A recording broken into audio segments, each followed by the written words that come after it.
Wide receiver for the Patriots, Nelson Agholor, talked about Denzel Ward, what he's seen from him, as well as this Browns defense as a whole. We talk about him right there, special player. You know, I think he has great cover skills, great feet, you know, great vision, you know, and I think he has great ball skills too.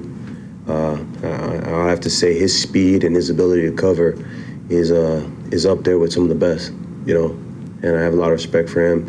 And it's just secondary and all, you know, they brought in some guys that have played a lot of football, and I think they communicate well on the back end, and they're talented, you know, so I have a lot of respect for them, and it's good to see a team like that on tape, because you have to take your game to the next level when you see such discipline like that. How tough are they on every level of their defense, whether it be the line, the linebackers, and the safety? They're legit on all three levels, you know. I don't have to block these guys, but we know who they are when you talk about the pass rush. And I think at the linebacking, at the second level, they have great speed, good size and speed.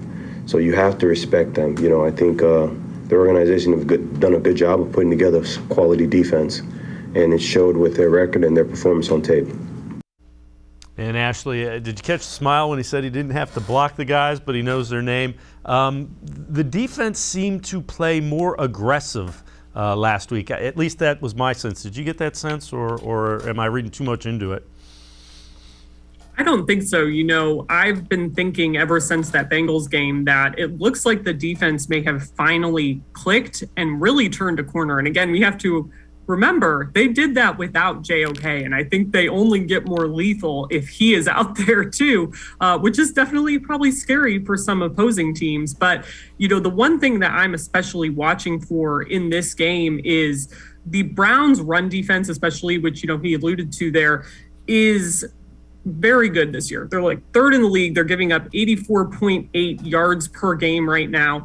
And the Patriots, you know, we've talked earlier about the Browns having some issues at running back this week, but Damian Harris did not practice today for them, and neither did Ramondre Stevenson. So right now that leaves Brandon Bolden as their primary back. So if I'm the Cleveland Browns defense, I'm taking that momentum that I had from Cincinnati, and I'm just trying to make Mac Jones beat you, because there was potentially not going to be those top threats there at running back for the Patriots to make that offense a little bit more dynamic. So definitely, I think the defense, is clicking at the right time going into this matchup.